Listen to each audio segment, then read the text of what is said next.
Ragazzi e ragazze, bentornati, welcome back to Arcade Coffee. I'm here with a new episode, and today I want to introduce you to something very special, something that I tested in my Italian podcast and I hope you will enjoy as well. And I'm going to talk about Agefield High, Rock the School, and the context is this a bufala? And what am I talking about? What the crazy Italian is talking about? What I'm talking about is, in Italy, when we said bufala, with it's not just the mozzarella, but the bufala is something that it's not true. When something feed you something that it's completely bonkers, a bullshit, something that doesn't make any sense, something that you go like, there's something fishy here. When something is not true, it's a bufala. When something is spreading lies, for example, misinformation, we call that bufala. It's a bufala. It's not true. Like that, I don't know, that the Concorde was a good game. That's a bufala. Was the future of PlayStation. It's a bufala. Nobody bought that. It was a bufala. But anyway, just to make a wacky example. But anyway, today I want to talk about Agefield High, Rock the School, because it's not the first time, and every time it happened with IGN, that a video game receive a lot of media coverage, in this case again by IGN, that they give coverage to an insane amount of buffalo and stuff like that. And recently we have seen it this year. We've seen it with Code Violet. Do you remember Code Violet? Do you remember that game? Do you remember? Huh? I remember it because everybody was going crazy saying stuff like, oh, is this the new Dino Crisis? Is this the Dino Crisis that we asked all along? No, it wasn't. It wasn't. This is a mistake. This is a waste of anybody's time and money. And it was clear. I was watching those trailers for PS5, because this was released on PS5, and it was released on PS5 because my speculation on PS5 is very difficult to get a refund. And so if they release a game that it's bonkers and wacky and buggy and bad, it's very difficult to get a refund, because it's not like you got scammed, you just were very naive. And anyway, they released that on PS5 because of that. That's what I think. And I think as well that in order to understand that this game wasn't that Dino Crisis comeback that we all wished, you just needed to do, speaking to IGN and any other gaming journalist there, just a little bit of your work. Just dig a little bit to raise an eyebrow and say, I don't buy this. I think this is kind of bullshit. Because we've seen with The Day Before, another game that was covered by IGN extensively with many gameplay release, and they talk about IGN. IGN never shed the light, never shed any sort of doubt on some production. They just share them. I think at this point it's pure. They're just looking for the clicks. They're just looking for something sensational. Because I think that anybody that has is confident with the gaming sphere, even as a user, when you watch something goes like, this, I don't know, there is something fishy here. It's not what everybody think is going to be. And in the case of Agefield High, Rock the School, I think we have something that is not going to be the next Bully, as everybody is kind of claiming and saying this is the next Bully. I don't think it's going to be a good game. I think it's going to be barely a working game. I think it's going to be something very disappointing. And I have many questions about it, and I will try to dig. I'm digging with you today and showing what I found to make you understand that we should be very cautious about this, and we should wait for reviews before going mental and saying, oh, this is going to be awesome, because I don't think this is the case. But let's look at the evidence of what I found, and let's start with, is this a buffalo, with Agefield High Rock the School. So as I was saying, the game was introduced as a sort of spiritual successor of Bully. So a game that many people loves dearly, a game that became a cult, and everybody was like, Rockstar, you should do another one, or should at least remake it, because it was insanely good. It was very interesting, and nobody has done something like that. I mean, there is a huge, gigantic hole in the market where game like Bully, I'm not saying the exact same thing, but game with that kind of spirit, they don't exist. And that's why when game like Mouse PI for Hire comes out, people lose their marble, because it's something that is crazy and on purposely funny, and it doesn't take himself very seriously. But the game, it's solid, and so people go crazy because you have a fun game to play that it's also very kind of crazy, and people loves that. That's insane. It's insane that nobody realized that, speaking of the gaming industry. But anyway, let's look at this. What is this game? So get back to the early 2000s. So this game, it's basically inspired by, as the website says, by the raunchy teen comedies of that era, so of the 2000s. So it's going back to stuff like Superbad and stuff like that, and using all the cliche from the early 2000s, delivering something that wants to recreate that age, but so also give with gameplay something that it's very Bully like. If you check the UI, the every interface, even the graphic, kind of trying to give you that Xbox 360 kind of era, in order to, I know Bully was for PlayStation 2, if I remember correctly. PlayStation 2 360 was in the middle, I don't remember, but anyway, he's trying to give the vibes from that moment in time. And speaking of gameplay, you have, for example, they talk about the complex time and school system. So you have classes, you can attend to classes, and you have to do sort of exercise, math exercise and geography exercise, and you can play guitar, and you can even skip school, and they're going to chase you if you try to skip school. You can steal stuff from stores. You can encounter different kind of bullies. There are the typical bullies like the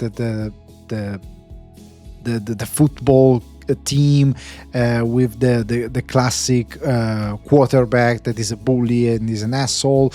Or you can find, even, I think there is a sort of the bully that are sort of kind of metal, kind of punk, kind of bullies. I don't know the concept, I don't understand. And then there are the girls, for example. There are girls, you can have, there is the classic super hot girl from the high school, and is the very popular one. But as well, you have the one that is more as a freak and as an outcast. You can, at the end of the day, try to pursue romance, according to what I understood from the description of the game, with those girls, and at the end of the day try to bring one of them to the dance of at the end of the year, the stuff that they do in the United States.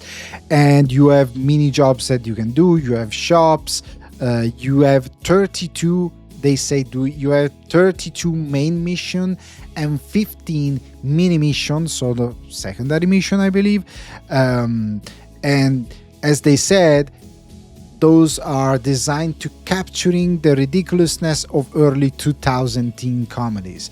And to be honest, if you want to kind of work on nostalgia, kind of making fun of the nostalgia that people have for that moment in time is not the best.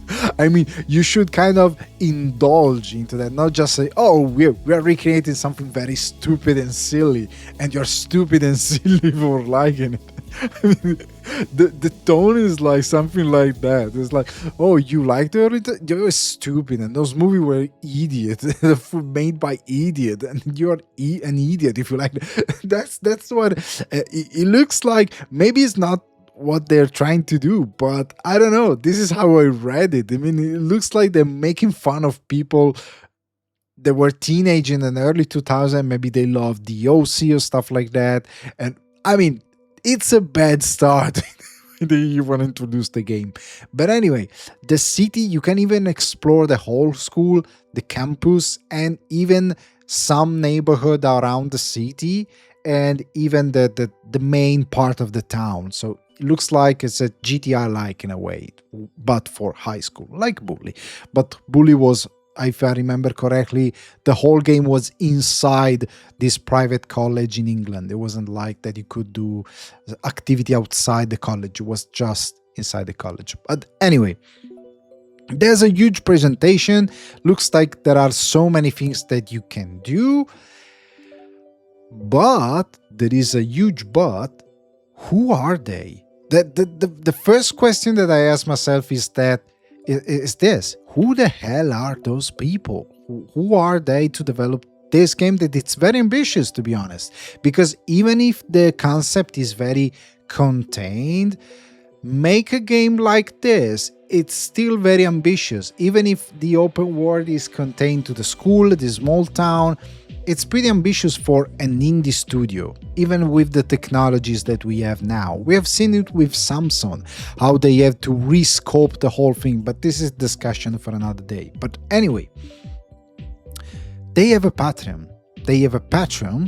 These Refugium Games, they have a Patreon for this game. There are 18 members at the moment, and they posted 44 post with update about, for example, a sneak peek of the toilet at Agefield High. Really? This is from 5 days ago.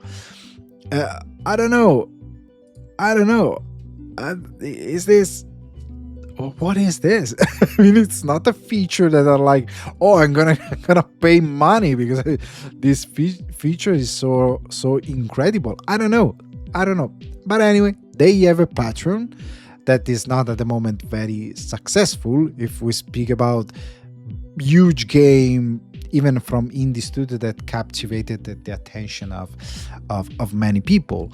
But beyond that, who are those developers? What they have worked in the past? I mean, it's a big jump from an indie studio that makes maybe a small project to a Bully-like, a GTR-like, okay? It's a big jump. So who are they? So they're called Refugium Games, and they have a very short history. They started in 2023 with Grey Hill Incident, and in 2024 they have done Vacant's Mine, and in 2026, this year, they're going to release this game. So they managed to develop this game in roughly 2 years. They finish in they release in 2024 Vacant's Mine.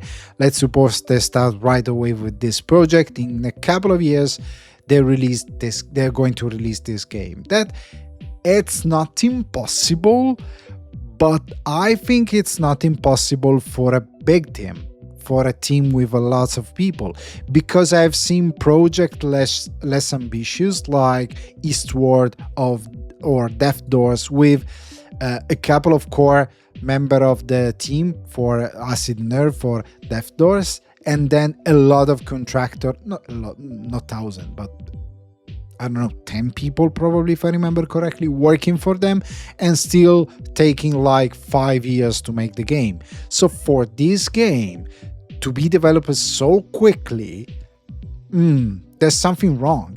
And you're gonna ask, what are those games? So let's start from Grey Hill Incident from 2023. The game, I'm gonna share with you the Steam page. The game is basically, as per description, is this story-driven survival horror game is about a classic alien invasion which takes place during the early 90s. As Ryan Baker, equipped with a baseball bat and a few bullets in his revolver, the story takes you across the atmospheric neighborhood of Grey Hill, which is invaded by UFOs and grey aliens. And to be honest, the presentation is kind of neat. I mean, to be the first game of what you can... I'm gonna share with you the information that they share with on the website. For a solo developer, this is, I think, kind of a solid debut game. It's the first game that you do, and it has 10 review, very positive, recent, but overall it has 600 review, 43% are positive, but the other ones are negative. And if you go check the reviews, basically some of them, they accuse the game to have a writing that looks like coming out with AI, but I don't give much credit. Probably they just want to say that it's a bad writing. And it's a multi-platform game. It was released on Steam, PS5 and Xbox, and it has even a Metascore. He has 8 review with a 38 Metascore. I'm not joking. The Metascore is 38 and 5.7 average mixed review. So it's kind of bad. It's not very positive. But anyway, let's give it the benefit of the doubt. What is the second game? The second game is Vacant's Mine. And Vacant's Mine, again, let's go on Steam. Let's share the Steam page to see what's going on here. And so you have been arrested? No problem. In Vacant's Mine, you can regain your freedom in just 7 days. With a mine railway and a plunger, you navigate through an abandoned mine to steal eggs. But beware of the creeps. They have terrifying big mouths and razor-sharp teeth. The game, so basically you are in a mine, you gotta go around the mine on those railway with those carts, and you just need to collect stuff and those eggs, and you gotta watch out for those monsters and do not get killed. The game is very straightforward. It's very simple as a basic idea. I don't know how does it plays, but he has 12 review on Steam and they are all positive, but 12 is a very short, let's say, sample. Maybe they're all friends, I don't know. In fact, this game, if you go on IMDb, it has no review register on Metacritic. That it's not a great indication, to be honest, because if you go online, there are a couple of gaming website that they just review horror games, and of course I never trust those websites because everything that horror is almost a pass, almost always a pass. And in this case I've found a couple of decent review about the game. I don't doubt them. They can be genuine reviews, so they can be happy about the game, but I don't know, we don't have enough element. But the fact is that let's dig a little bit, and we go on the website, and there is a press kit for the studio, and let's see the press kit, because at some point about the developers, if we check what they have to say about the developers, sorry, I want to just, okay, big character so we can read together. Refugium Games, a garage band style indie studio creating games that explore untapped ideas. Their journey started as a solo developer, just with the vision of creating a game about classic grey aliens and invasion and UFOs. Grey Hill Incident launched on June 9, 2023 on Steam, PlayStation and Xbox. Criticism and negative review rained down on release day because of a lack of beta testing. The newbie developer took it as a lesson and moved forward. Okay, fair. After the successful launch of their second game, Vacant mine, more developer join. I think we're this is where history starts to be rewritten, and there is a huge red flag. And the Refugium Games decided on starting to work on their dream game, Agefield High Rock the School, the open world game where you play as a teenage in high school. So I want to underline this part. After the successful launch of their second game, Vacant Mines, more developers join. I don't want to be harsh here. I don't want to be harsh with anyone. But we saw the Steam page and we saw there is no Metascore. There are 12 positive reviews on Steam. I can't define this as a successful launch. And I can fathom how, economically speaking, those two games sold enough and were successful enough to convince other developers to join this solo developer and try to develop sorry, I was reading the name of the dev, to develop this open world game that by definition is very complex. There is something that doesn't add up. I'm sorry, I don't want to be annoying. I mean, I support indie game developer, I support new voices, new people with fresh and interesting idea, but the way he's telling the story sounds very, I don't know, he's trying to sell a story that doesn't sound true according to the fact. Then, of course, I hope with all my heart that I will completely prove wrong, and then they actually manage to deliver a game that is very good, that it's very interesting, that it's fun to play, and that it's very funny to experience. I hope so with all my heart. But there is something that doesn't add up, because Vacant Mine, I can't call it a successful launch. There's 12 reviews on Steam. They're positive, yes, but it doesn't even have a Metacritic score. I mean, there are no review, or at least there are no huge review on any major website. There is a review by Bloody Disgusting, the most relevant review. I think it's the one, but it's not even a review. It's just news about the game. There's not even a review. But anyway, maybe somebody else reviewed this game, but doesn't look like a successful launch that can justify the fact that we move to a more ambitious project. Looks like a second installment of a studio by a developer that has many things to learn and needs to tone down, keep working on a scope that is contained, and build up his knowledge and skills before jump to something more ambitious as this game. Okay, this Agefield High. Okay, but anyway, let's dig a little bit, because in the trailer we have facial expression that are not great, animation are not great, the games looks like from another age, and that's not a problem per se, because I don't think that's a problem per se. It's fine.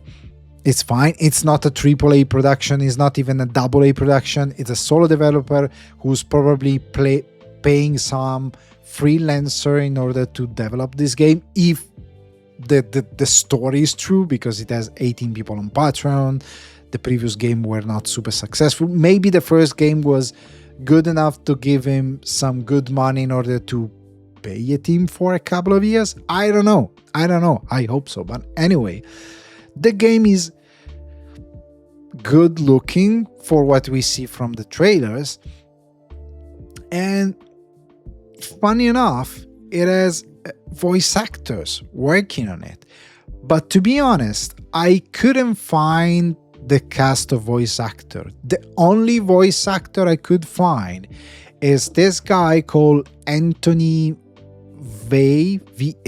I don't know. I'm sorry if I'm not pronouncing correctly this name, but his full name I think is Anthony Azua, and aka Anthony VA, and he's doing the voice of the main character. So it is called Sam. And I dig a little bit, and he started pretty recently. As far as we know, he's a new voice, is a guy trying to find his place into the into the voice acting scene, and I hope he will succeed. And anyway, he has two, according to IMDb, one is three credits, sorry. Cops 2104 TV series, apparently. No. Was TV series is not, it's a game with other people apparently. Kenny Lewis, I don't know, it's a weird thing, it's a very weird thing. This thing, then Good Enough, a podcast series with people that are actually on IMDb, apparently, with profile and picture and whatever. It is from 2025. The previous one was from 2025 to 2026, and they Journey Renewed Fate Fantasy. And it's a video game, yes, of course, with a cast of voice actors that looks pretty real. And you're gonna into why you're underlining this fact that the other casts are real actor. Well, the thing is that I don't know. Maybe he's just up and coming and he's very shy. I don't know. A voice actor doesn't have to show his face. There is a profile picture that to me looks like kind of, I don't know, weird, fake. I don't know. Can be.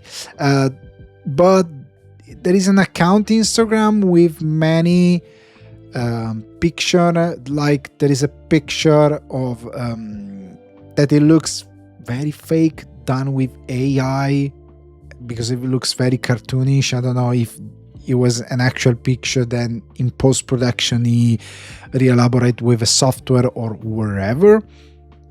But for example, his Twitter account is empty, hasn't posted nothing, even if there are so many tags and stuff.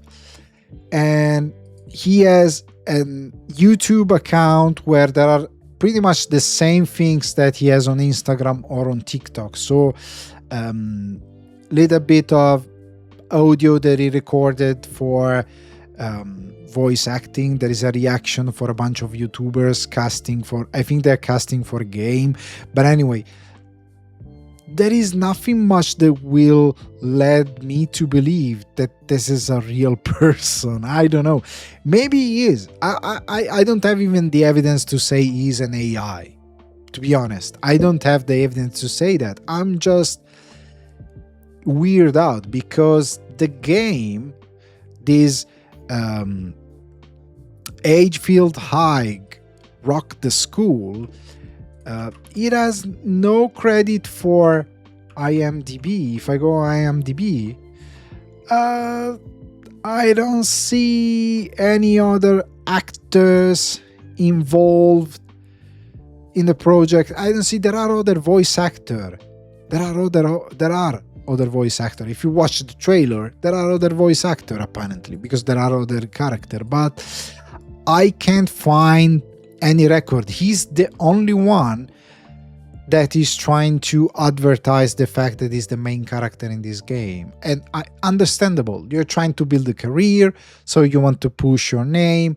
And let's give as an assumption that he's an actual genuine voice actor and not an AI.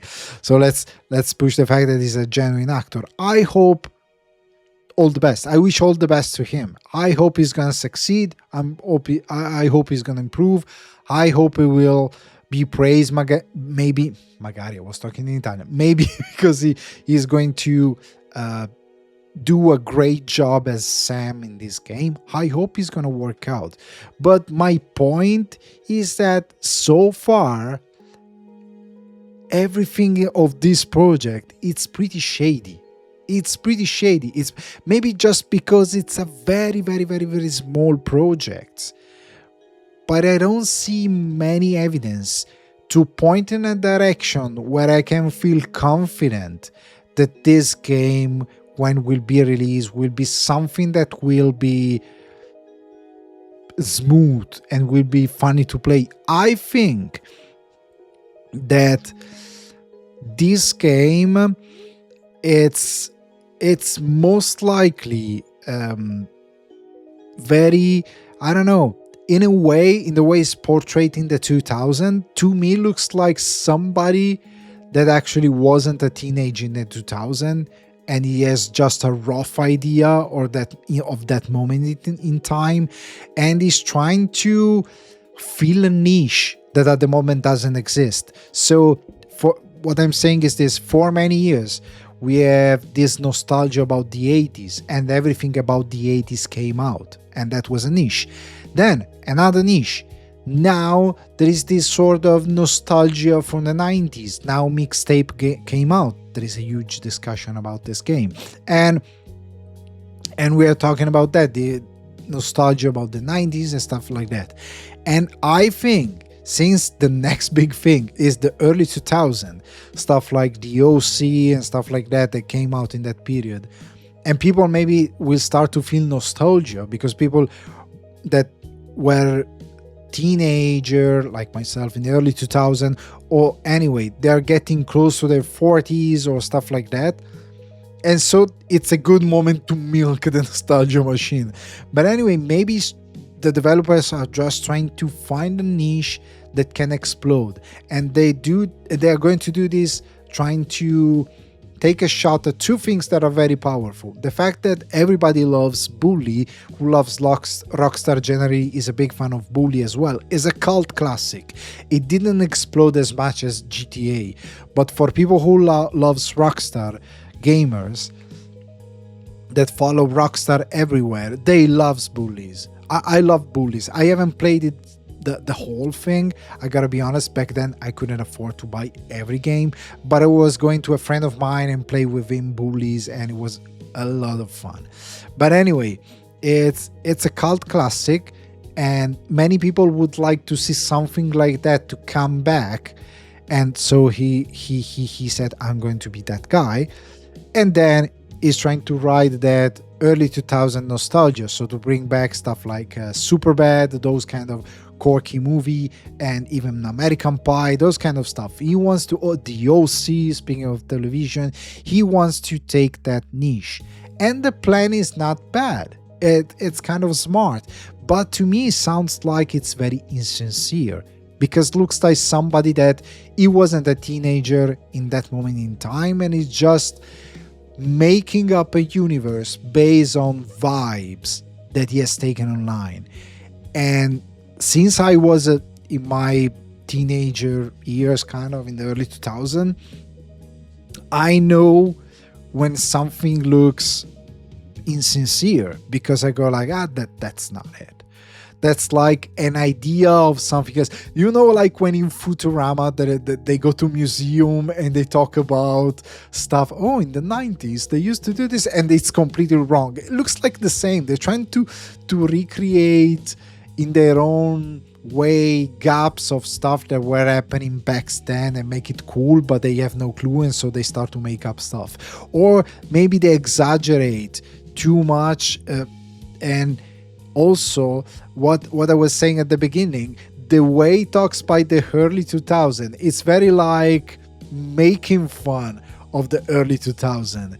It's something like, it's like those quirky comedy and stupid. I mean, looks like his raunchy teen comedies of the era, and in the way it's framed, maybe it's me reading it wrong, but it looks like he's making fun more than celebrating that moment in time. And I don't think it's the right way. I mean, you can make fun of it. You can actually do that, but in a way that, anyway, if I look at it, I don't feel like I'm being exploited, because the game is like making fun of my own memories and nostalgia. That's the thing. Mixtape instead make using nostalgia in a positive way, and people will relate. Like, for example, for whoever is seeing these on YouTube or in video podcast, if I check the room of Sam, just the fact that he has this shirt with 2002 written in huge block letter on the t-shirt, it's insane. It's so, oh my god, I gotta give the feeling that it's in the early 2000s, so let's write 2002 on the t-shirt, on the shirt. It's very funny. But even the room where Sam stays, there are poster of fake bands or whatever is this supposed to be, and they are spread here and there, but it's not like it's not how bedroom of teenager from United States, Italy, or whatever look like. I had poster as well, and they were one on top of the other everywhere, and this, like, it's very sloppy the way it is done. That's why I'm saying this is not someone that actually understand that moment in time. He's just kind of mimicking, mocking how it was. It's something like that. I mean, I just took an image of, let's see if I can find something, Dawson bedroom. Let's see if I find something, because Dawson Creek was very iconic in this sense, in a way of giving you the idea of how a teenager bedroom looked like. Yes, maybe I can give you some little things, like oh my god, the images are horrible. Quality of the image is terrible. But anyway, even some people that are posting stuff on the internet about their bedroom. Like, for example, the image quality is terrible, but just to forgive you, this is a genuine picture of somebody's bedroom with poster everywhere, on top on the other, one on top of the other. It's full of colors and crowded. Even if you check the use of color in Agefield High, it's super saturated. Look, this bedroom is super yellow, the sky is super blue. It's an Instagram idea of how in the early 2000s we use color. You know what I mean? It's not actually what it was. It's like it's not because it's a parody. It's really like it has no clue. This party with neon lights that are purple, this is not the early 2000s. No, not so. What? No, it's not. If you check just that there was more, let's say, life in the early 90s and in the early 2000s. It's not just, it's just for giving you an idea, an hint or an idea of the kind of stuff that it was supposed to capture, and the actual stuff that is doing. Let's see if we find something more. Oh yes, something more a little bit. Ooh, there is even a Rockstar poster. So, for example, this is Seth Cohen bedrooms in the OC, and you see this is not super saturated. The walls are blue, not that yellow, super yellow, to give an idea that everything is color. There's a poster on Ramones. There is a crowded desk with so many things, and there are colors. There is a Rockstar banner, since we're talking about bullies and stuff like that. But anyway, it has life and color, and even those on bedroom. If you check those on bedroom, look how many things he has in his bedroom. It's crowded. It's because teenager, they are alive. This thing. They have a lively bunch. Even here, if you want to check, sorry, I keep sharing my screen, and it's very it's not super saturated as this, whatever this is. And this is the first thing. I think the problem is that this thing is not genuine. I think in order to make a parody of the early 2000s, if you want to do it, or you are Seth Rogen and Evan Goldberg, and you go into that super bad kind of vibes where you talk about what was like to be a teenager, but also to be like an outcast, a freak in the early 2000s, like this guy is supposed to be apparently. Or you go down the vibes of South Park. They know what they're doing when we talk about parody and stuff over the top. You gotta go into that niche. And I don't think they understand what they're doing properly. And this is the first thing. But the other thing is that, even speaking of gameplay, I think this is not an actual open world that will be very lively and interesting. I think it's going to be super kind of divided into stuff to do. Like you have two choice, the kind of the hot girl from the high school or the hot punk girl, and this is the division. And then you have a moment where you are going to school, and so you got to do exercise in class, or the moment you are out of school and you can explore town, and then the moment where you gotta go again because it's nighttime. For example, they show it's nighttime. I think there are going to be a lot of time jump. I think that it's very scripted the way you are going to explore the open world, and I think that as soon as you try to do something GTA like and try to explore more and bend the rules of what you can do, I think the game is gonna break. I have this feeling because it's very complex, not because I want to tear down the what they're trying to achieve, but because it's something very difficult and complex to develop. I think that in scope, the game is probably even less ambitious of how they presenting it. I think it's more divided in compartment. And what I'm saying at the end of the day is that don't go into this game that is supposed to be released according to their website in the third quarter of 2026. Don't expect from Agefield High, Rock the School, to be a game that is gonna rock your world. Don't expect this game to be like Bully. I think you gotta tone down the expectation. Doesn't matter what they say, doesn't matter if IGN is gonna release more gameplay footage or whatever, but I think that if you want to understand if a game has an actual potential or not, the developer, I mean, if you are Rockstar Games, even if they share a trailer like the second trailer from GTA 6, where there are no clean entire chunk of gameplay, you kind of trust Rockstars because it's Rockstar game. They have done masterpieces. They made game that redefine the way we experience gaming and open world. So you have reason to give them credits. They earn that credit, okay?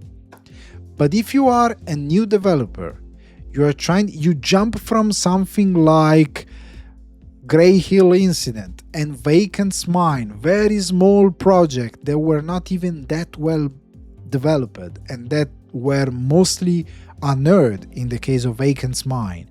And in the space of 2 years, you want to come up with a sort of spiritual successor of Bully, something very complex. very huge, and you are a solo developer, probably because allegedly, because we don't actually know, paying developer that are working as a freelancer most likely to help him develop this game, and what you show are just snippets of action here and there, because here we have a moment when he's fighting bullies, because you can encounter bullies while you explore town. There are snippets of cutscenes, there are snippets of him breaking stuff, riding the bike, but he's walking around. He's gotta suggest you the idea that you can even disturb the training of the football team and make crazy stuff. But we never see an actual organic piece of gameplay. What I mean is that if tomorrow they come out with a 15 minutes gameplay uncut, where you see at least a chunk of what is the game, how you move around, what you do, how the game works, I will have a little bit more faith in the project. But for what they show, it's just small snippets here and there where there is no glue between the pieces of this game. It's the same thing that happened with, oh my god, I mentioned it before and now I forgot. The day before,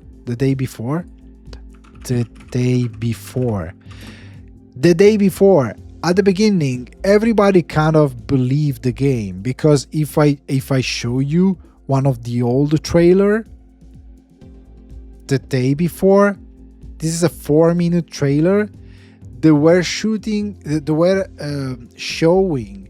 snippets of gameplay, okay, that was kind of more consistent,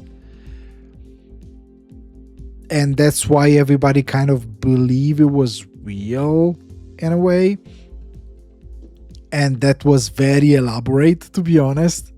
This was very elaborate. People start to believe that this was real. I believe at some point it was real as well, because what they show was very real.